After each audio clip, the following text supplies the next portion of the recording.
इस रास्ते पे आप किसी भी मौसम में आ जाओ आपको अच्छा ही लगेगा। इतना ग्रीन रहता है ये रास्ता और ये कितने सुंदर, मतलब पूरा डेंस जंगल है ये। सही टाइम पे आना कितना जरूरी है ये पता लगता है भाई ऐसे ट्रैफिक को देख के, क्योंकि इस ट्रैफिक में जब आप फंसते हो ना फिर आपको समझ आता है कि भाई क्या गलती हो गई। I am really happy to be on the other side of this road. अगर मैं उस साइड होता तो पता नहीं रो रहा होता बहुत ज्यादा। देखो कितनी लंबी लंबी लाइनें लगी हुई है। मुझे समझ नहीं आ रहा कि आज और कल और परसों आने वाले 3 दिनों में भाई पहाड़ों का हाल क्या होने वाला है।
Hi guys, welcome back to the channel. स्वागत है आप सभी का उत्तराखंड से।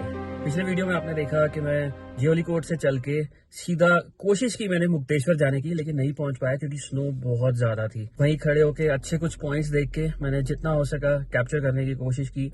आई होप आपको पिछला व्लॉग पसंद आया होगा। अब दोपहर के 12 बजने वाले हैं और मैंने डिसाइड किया है कि यहाँ से अब मैं सीधा अपने घर जाऊंगा। घर पहुंचने में अपने को लगेंगे लगभग 7 से 8 घंटे। बाकी डिपेंड करेगा अपने को ट्रैफिक कितना मिलता है, क्योंकि जब तक हम हल्द्वानी नहीं पहुंच जाते तब तक ट्रैफिक मिलने के पूरे आसार रहेंगे। प्लस हिल्स की ड्राइव है तो थोड़ी गाड़ी स्लो चलेगी। बाहर का टेम्परेचर 9 डिग्रीज है। थोड़ी देर में कैप उतर जाएगी। गाड़ी धूप में खड़ी तो अच्छी खासी गर्म हो गई है। मुझे तो लगता है जैसे ही नीचे पहुंचेंगे एसी भी चलाना पड़ेगा। तो चलो शुरू करते हैं इस जर्नी को लेके। प्रभु का नाम बोलो, शंकर भगवान की जय।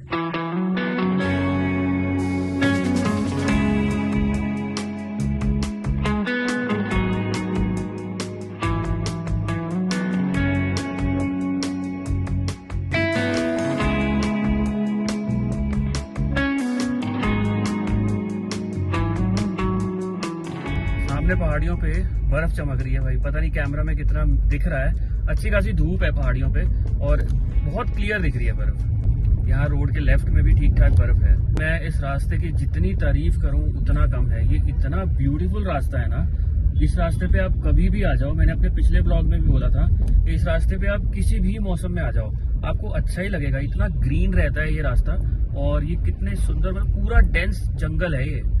चीड़ के पेड़ और पाइन ट्रीज भी हैं इसमें, दोनों मिक्स हैं। ये बर्फ वाला इलाका है भाई। यहाँ पे तो ये वाले पेड़ होंगे ही होंगे। Very beautiful and very beautiful drive. अभी भी थोड़ी थोड़ी देखो रोड के साइड में बर्फ है। बहुत ज्यादा नहीं है क्योंकि हम नीचे आ चुके हैं। अब अपने को ज्यादा बर्फ नहीं मिलेगी, लेकिन जो सड़क के साइड में जो पैचेस है ना स्नो के, इसको देख के साफ पता लग रहा है कि भाई यहाँ पे भी ठीक ठाक स्नोफॉल हुई है, जो अब पिघल रही है इतनी धूप पड़ने के बाद। कितने लोग तो इस टाइम ऊपर की तरफ आ रहे हैं और हम बिल्कुल सही टाइम पे ना अपना यहाँ पे आके और टाइम स्पेंड करके अब वापस जा रहे हैं। अब अगर हम ऊपर की तरफ जाते तो डेफिनेटली यार फंस जाते।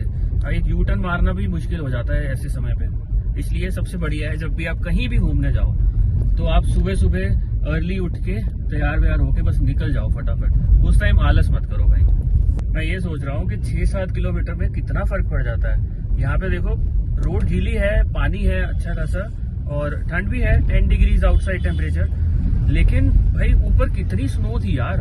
और हार्डली यहाँ से 6-7 किलोमीटर, इससे ज्यादा नहीं होगा ऊपर, या कम ही होगा, 5 किलोमीटर ही होगा शायद। अच्छी खासी हाइट गेन हो जाती है भाई 5 किलोमीटर में पहाड़ों में। तो चलो मैं कहूँगा it's been a very beautiful experience और मजा आया भाई ड्राइव करके। और रास्ते बंद है तो फिर मैं उसी पॉइंट पे जाके फंस जाऊं 2-3 घंटे वेट करूं कि भाई कहीं रास्ता खुलेगा नहीं खुलेगा। और मुक्तेश्वर की साइड ना आगे की तरफ फिर से थोड़ी बहुत स्नोफॉल की प्रेडिक्शन है, तो लेट्स से यहाँ स्नोफॉल नहीं होती, आगे हो जाती है, फिर तो बिल्कुल ही चांसेस खत्म हो जाएंगे कि ये लोग रास्ता ओपन करेंगे।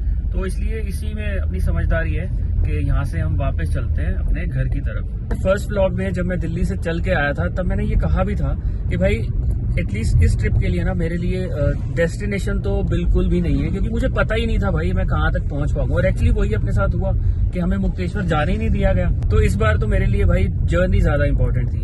एंड मैंने तो भाई जर्नी बहुत इंजॉय की। इस तरह से सोलो ड्राइव करना, स्नो तक जाना, रात को ड्राइव करना। जब मैं कल दिल्ली से आया था तो वो जो रात वाली ड्राइव थी वो बहुत थ्रिलिंग थी, और उसमें डर भी लग रहा था लेकिन एक्साइटमेंट भी हो रही थी। एक अजीब सी फीलिंग थी यार कि मैं डरूं या एंजॉय करूं।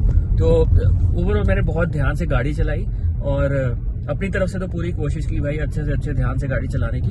And it was an amazing experience. इससे पहले मैंने अंधेरे में कभी भी गाड़ी नहीं चलाई, और इस बार तो मैं बिल्कुल ही अकेला था, और ऊपर से हो रही थी बारिश, और ऊपर से रात को भी बहुत लेट हो गया था। और यही तो जर्नी का मजा है भाई। जर्नी आपको इतने अच्छे अच्छे एक्सपीरियंस देती है ना जब भी आप कहीं ट्रैवल करते हो, और स्पेशली अगर सोलो ट्रैवल करते हो तो भाई ये एक्सपीरियंस ना आप मतलब बयान नहीं कर सकते। ये जो फीलिंग होती है ना, ये इसके लिए आपको सोलो ट्रैवल करके देखना पड़ेगा कि यार ये जो होता है ना कि डर, एक्साइटमेंट और अच्छी फीलिंग, बुरी फीलिंग, फंस गए तो क्या होगा, पहुंच पाएंगे या नहीं पहुंच पाएंगे, तो ये सारी जो मिला जुला के फीलिंग है ना ये बहुत जबरदस्त है भाई। इतना बढ़िया पोल्यूशन फ्री एनवायरनमेंट है, ब्लू स्काई है, अच्छी अच्छी मीठी मीठी धूप निकली हुई है। गाड़ी तो एकदम गर्म हो गई थी भाई, जहाँ मैंने चाय पी थी, मैगी खाई थी ना, मैं जब एकदम से अंदर बैठा तो मैंने देखा भाई ये क्या चल रहा है, इतनी गर्म गाड़ी, जैसे लग रहा था एकदम गर्मियां आ गई हैं। लेकिन आउटसाइड टेम्परेचर स्टिल वहाँ पे 9 डिग्री था। यहाँ से 2 किलोमीटर में हम लोग भवाली पहुंच जाएंगे। जो जीपीएस दिखा रहा है वो भीमताल का रास्ता दिखा रहा है। यहाँ तो हम पूरा ही नीचे उतर चुके हैं। 11:30 आउटसाइड टेम्परेचर है और ऐसे लग रहा है भाई कितनी धूप है और कितनी गर्मी है। भवाली वाले जंक्शन पे पहुंच गए हैं। यहाँ तो पूरा ट्रैफिक जैम है, एंड आई थिंक भवाली की मार्केट की तरफ और ज्यादा ट्रैफिक जैम है। मुझे लगता है मुझे भीमताल ही लेना चाहिए। अभी अपने घर का डिस्टेंस 305 किलोमीटर है। 6:19 का अराइवल है, 6.25 घंटे लगभग मान के चलो लगेंगे। तो अगर मैं ब्रेक लूंगा तो मान के चलो 7 घंटे। ये देखो भीमताल से कितने लोग आ रहे हैं भाई, कितना ट्रैफिक है जो इस टाइम उस तरफ जा रहा है। ये सब या तो कैंची धाम जा रहे हैं या मुक्तेश्वर जा रहे हैं। ओहो बहुत लंबी लाइन है यार। सही टाइम पे आना कितना जरूरी है ये पता लगता है भाई ऐसे ट्रैफिक को देख के, क्योंकि इस ट्रैफिक में जब आप फंसते हो ना फिर आपको समझ आता है कि भाई क्या गलती हो गई। सुबह थोड़ा सा जल्दी उठ जाते और इन सब लोगों को अवॉइड कर जाते। ये देखो अभी तक चली जा रही है लाइन, मुझे लग रहा था खत्म हो गई। भाई ये लोग कब पहुंचेंगे?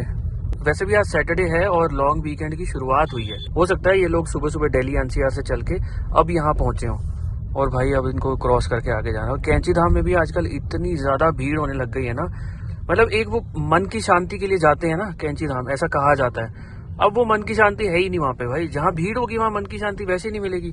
उससे ज्यादा मन की शांति तो आपको घर में मिल जाएगी। ये क्या चल रहा है भाई? ये देखो लोग लेन भी तोड़ रहे हैं। नीले वाली गाड़ी देखो, वेरी गुड भाई। एक तो ये ना ये लेन तोड़ने वाले लोगों की हमारे देश में कमी नहीं है। ये हर स्टेट में हर सिटी में मिलते हो। आजा भाई तू भी आजा।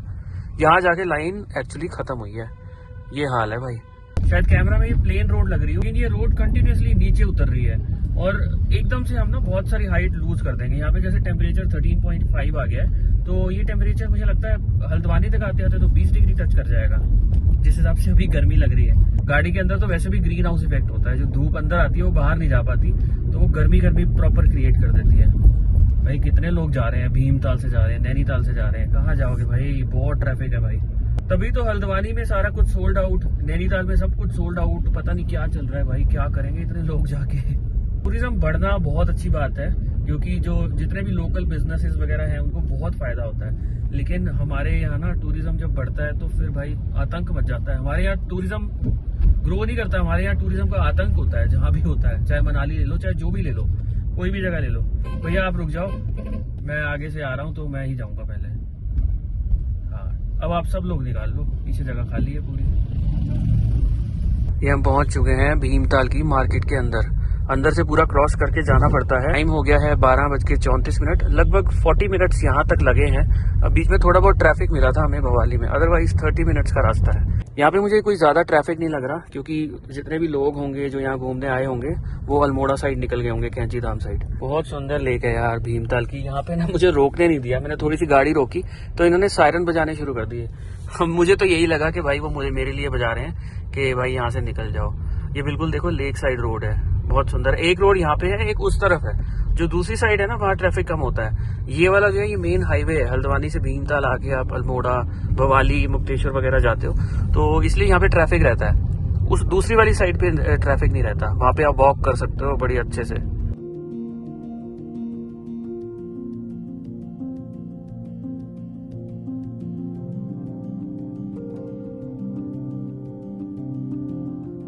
ये लेक भी अच्छी खासी बड़ी है, यहाँ पे बोटिंग करके बहुत मजा आता है। और यहाँ पे ना एक मूवी आई थी ऋतिक रोशन की, कोई मिल गया, जो जादू वाली थी ना, उसके कुछ शॉट्स यहाँ पे भी लिए गए थे। लेक के उस साइड पहाड़ी के टॉप पे एक बहुत बड़ा सा कोई होटल है, वहां पे लिए गए थे। और लबालब पानी से भरी हुई है lake, which is a very good thing.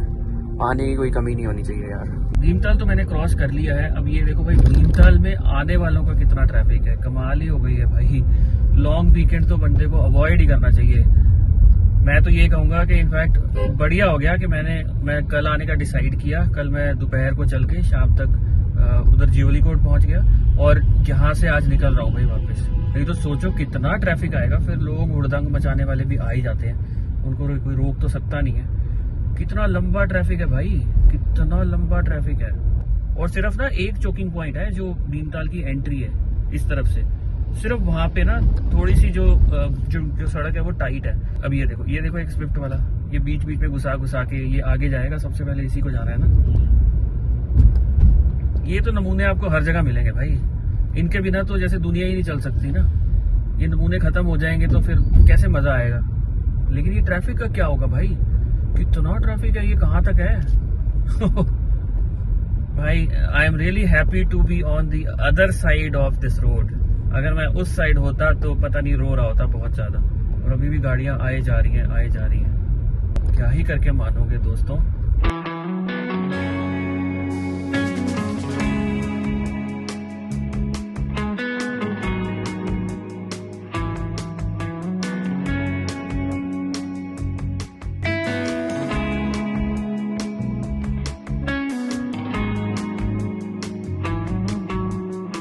ये जंक्शन आ गया है जहाँ से राइट साइड से नैनीताल वाला हाईवे आ रहा है और हम भीमताल से जा रहे हैं। यहाँ पे ज्वाइन करके विल गो टुवर्ड्स हल्द्वानी। कहा तो इस रास्ते को हमने कल कवर किया था अंधेरे में, घुप अंधेरा, बिल्कुल भी ट्रैफिक था। और अब देखो दोपहर के 1:20 हैं और ट्रैफिक देखो यार, ऊपर से वीकेंड। यहाँ बिल्कुल घुप अंधेरा था, कुछ भी नहीं दिख रहा था। ऐसे लग रहा था पता नहीं कहाँ ही गाड़ी चला रहे हैं, ऐसे लग रहा था जंगल में आ गए बिल्कुल ही। एनीवे, इसी के साथ हमने पहाड़ों को बोल दिया है बाय बाय, अपना पहाड़ी रास्ता खत्म। इसके बाद टोटल अपना प्लेन्स का रास्ता रहेगा।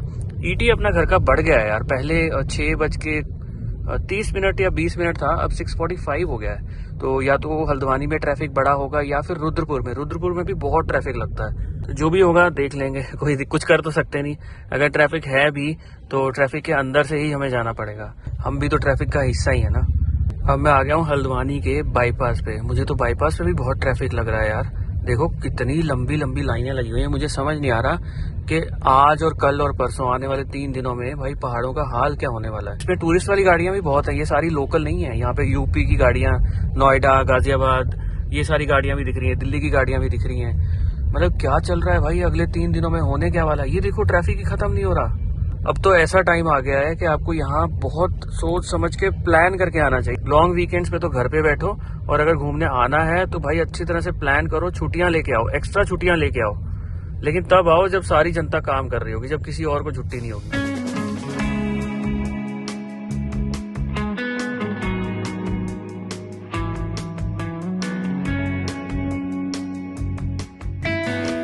जो हल्द्वानी का बाईपास है, एक रिवर आती है, उसके ऊपर ब्रिज आया था, वहां से लगभग यू टर्न लेके ना आपको फिर हल्द्वानी की तरफ ही जाना होता है, and then you join the Rudrapur road.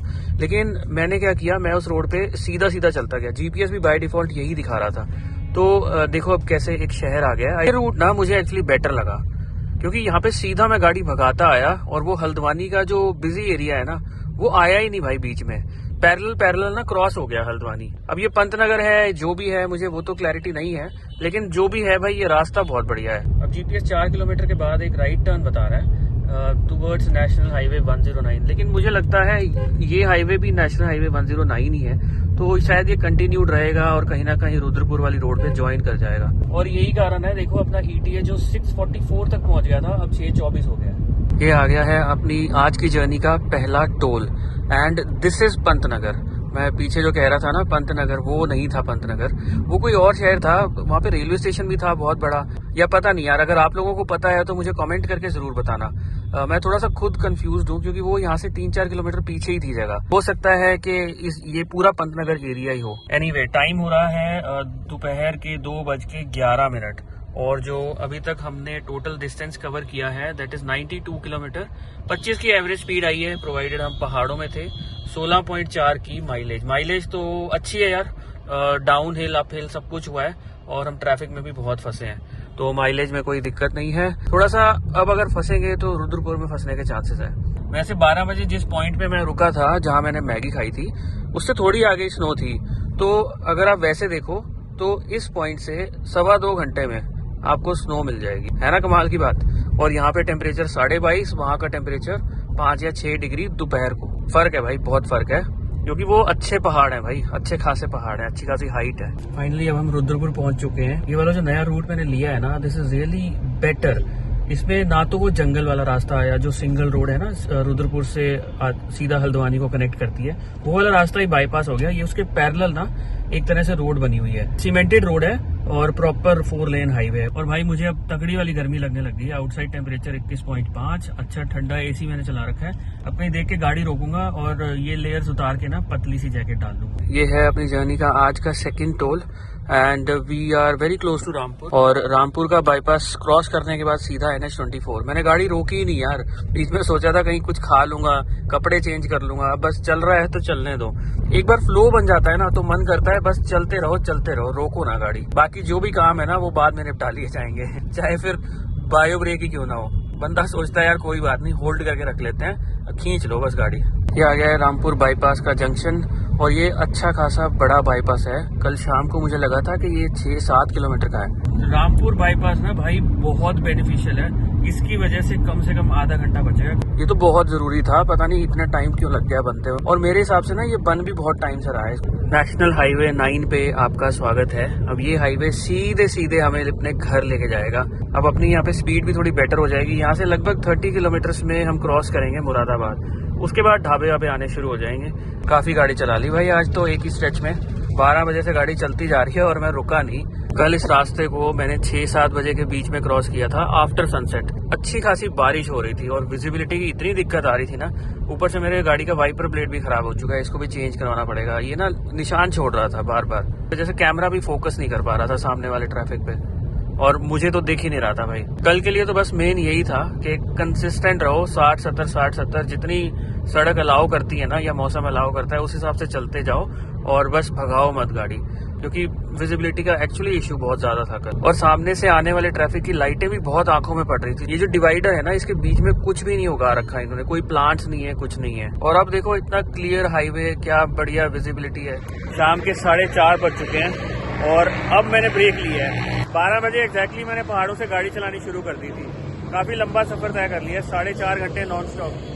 और अब भाई थोड़ी सी ना थकावट होने लगी थी और चाय पीने का भी मन था, चाय पीने का टाइम भी हो गया था। यहीं पे पहले एक छोटी सी वॉशरूम ब्रेक लेते हैं और उसके बाद अंदर चल के कुछ खाते हैं। मुझे लगता है ये वाला मोगा ढाबा नया बना है, काफी हाईफाई सा लग रहा है यार देखने में। यहाँ पे मोगा ढाबा पहले भी था और हाईवे के लेफ्ट और राइट दोनों साइड पे था। अब ये वाला मुझे नया लग रहा है, या तो ये रिनोवेट हुआ है या फिर इन्होंने एक नया ही खोल दिया है। ऑर्डर किया है वड़ा पाव, देखो कितना मस्त बनाया है, मिर्ची मार के टूथपेस्ट के साथ सेट किया है। और ये है अपनी कुल्हड़ वाली चाय, इससे अपना पेट भर जाएगा, फिर घर जाके प्रॉपर डिनर करेंगे।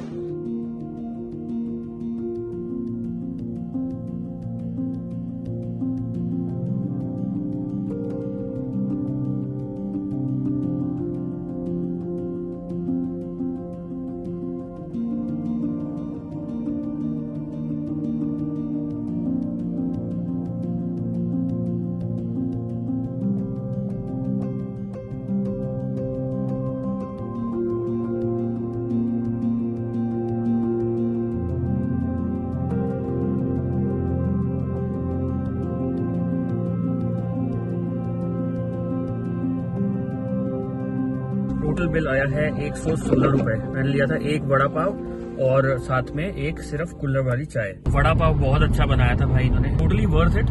इनके रेट ठीक है यार, ऑल्दो ये ना हवेली जैसा लगता है, इसका नाम भी शायद मोगा ढाबा हवेली बन गया है अब, लेकिन रेट ठीक है भाई इनके, हवेली वाले रेट नहीं है। मुरादाबाद से दिल्ली जाते हुए ये लेफ्ट साइड पे आता है और ये गढ़गंगा से ज्यादा दूर नहीं है, होगा कोई 15 से 20 किलोमीटर होगा, तो उसका आइडिया लगा लेना। मोगा ढाबा पे तब से आ रहे हैं जब मोगा ढाबा एक्चुअली मोगा ढाबा था, तो अब तो भाई बहुत मतलब आलीशान रेस्टोरेंट टाइप बन चुका है, हवेली बन चुका है। सामने कितना ब्यूटीफुल सनसेट हो रहा है, देखो हल्के हल्के ना क्लाउड्स हैं अभी भी, और ये जो वेस्टर्न डिस्टर्बेंस है ना ये अभी बनी हुई है और कह रहे हैं कि ये पूरा हफ्ता कहीं ना कहीं स्नोफॉल होती रहेगी। हिमाचल में तो बहुत ही ज्यादा है, कोई ना कोई अलर्ट ही आया हुआ है, और उत्तराखंड में भी ना ऊपर की पहाड़ियों में चलती रहेगी बारिश, स्नोफॉल, कुछ ना कुछ पूरे वीक चलेगी। जो मुक्तेश्वर वाला एरिया है ना, it has been really deprived of snowfall from last 3, 4 और 5 ईयर्स। बहुत कम होती है, सीजन में बस एक बार टच करके चली जाती है स्नोफॉल, ऐसे होता है। और जबकि एक टाइम था जब मुक्तेश्वर में 2-2 फीट की बर्फ होती थी, और वो भी बहुत पुराने जमाने की बात नहीं है, आज से 10 साल पहले होती थी भाई। और इस बार जो हुई है ना, जो कल हुई है, वो भी अच्छी हुई है। हम तो जा नहीं पाए आज लास्ट पॉइंट तक, लेकिन जहां तक गए, जितना गए, I am quite satisfied with it. और मेरा क्या है यार, मैं तो फिर निकल जाऊंगा थोड़े दिन बाद। अपना बस यही रहता है कि हर थोड़े दिन बाद एक प्लान बनाओ, कम से कम 1 महीने में एक प्लान। इस पूरे साल मैं कोशिश करूंगा कि मेरा बने। ये है अपनी आज की जर्नी का 5वां टोल प्लाजा। इसके बाद एक और आएगा जस्ट बिफोर एंटरिंग गाजियाबाद, जो कि डासना में पड़ता है। कल हमें 5 मिले थे। रीजन इज कि आज मैंने जो रास्ता लिया था, जो नैनीताल बाईपास लेके मैं पंतनगर के आसपास से आया था, तो वहाँ पे एक अपना टोल एक्स्ट्रा लगा था। भाई जिस लेन में मैं लग जाऊं वो स्लो ना हो, ये हो ही नहीं सकता। लेफ्ट और राइट में दोनों लेन्स सिर्फ चल नहीं रही है, भाग रही है, और मेरे पास दोनों लेफ्ट और राइट जाने का ऑप्शन था, जो मेरे वाली फंस गई है। बताओ, मुझे लगा ये चलेगी, सबसे बढ़िया चलेगी ये, पता नहीं क्यों मुझे ऐसे लगा। अब ये भाई का टैग ही ब्लैक लिस्टेड आ रहा है। बताओ यार मैं क्या करूं, अब इसमें अपनी किस्मत को कोसूं या क्या करूं। सुबह 9 बजे मैंने गाड़ी चलानी शुरू कर दी थी, when I was going towards Mukteshwar. गाड़ी चलाते चलाते अपने को 9 घंटे हो चुके हैं, जिसमें हमने काफी देर तो पहाड़ों में चलाई एंड फिर प्लेन्स में, और बस चलते जा रहे हैं यार। सनसेट सामने ऑलमोस्ट हो चुका है, और थोड़े थोड़े ना क्लाउड्स में सन की लाइट आ रही है। कैमरा उसे थोड़ा सा एग्जैजरेट करके दिखा रहा है, बट एक्चुअली थोड़ा डार्क है, जो कैमरा दिखा रहा है उससे डार्क है। कहाँ तो कल इस टाइम मैं मुरादाबाद की तरफ जा रहा था और बारिश होती जा रही थी और विजिबिलिटी लो थी, ये सारी बातें चल रही थी। कल मैं ये भी बात कर रहा था कि पता नहीं हम मुक्तेश्वर जा पाएंगे या नहीं जा पाएंगे, अपनी ट्रिप सक्सेसफुल होगी या नहीं होगी। मुक्तेश्वर तो हम नहीं जा पाए, बट आपको पता है हम क्या करके आए हैं, स्नो ड्राइव करके आए यार, और अच्छी खासी स्नो देख के आए हैं, इतनी कम भी नहीं थी। वेदर भी अच्छा खासा ठंडा था, और जो कल नाइट ड्राइव की है वो अपने आप में एक बहुत अलग एक्सपीरियंस था भाई। ये हम पहुंच गए डासना वाले टोल पे। ये अपनी आज की जर्नी का 6th टोल है और अपनी टोटल ट्रिप का आखिरी टोल। यहाँ पे वैसे तो भाई बहुत लाइनें होती हैं, और जो अभी मुझे ट्रैफिक दिख रहा है ना, इसे मैं कहूँगा बिल्कुल मॉडरेट, क्योंकि मुझे लगता है जितने भी दिल्ली के लोग हैं ना, वो सब घूमने उत्तराखंड गए हुए हैं। ट्रैफिक दिखाया था ना मैंने आपको भीमताल में, और जो मुक्तेश्वर में लोग लाइन लगा के जा रहे थे। परसों 26 जनवरी के दिन शाम को 6 बजे, 7 बजे, 8 बजे जो यहाँ ट्रैफिक लगेगा ना भाई, उसकी तो उम्मीद करना भी कल्पना से बाहर है।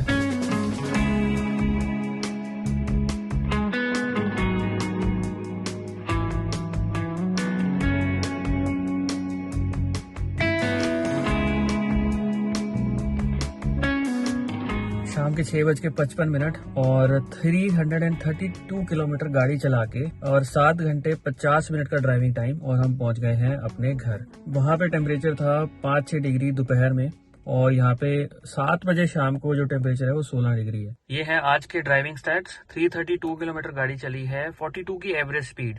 42 इसलिए क्योंकि हम पहाड़ों में अप द हिल गए, फिर टोटल डाउन द हिल आए। लगभग 80 किलोमीटर पहाड़ों में गाड़ी चली, और बीच बीच में हम ट्रैफिक में भी काफी ज्यादा फंसे। 613 किलोमीटर टोटल गाड़ी चली है, और 46 की एवरेज स्पीड, 17.3 की माइलेज, प्रोवाइडेड हम लोग पहाड़ों पे गए थे भाई।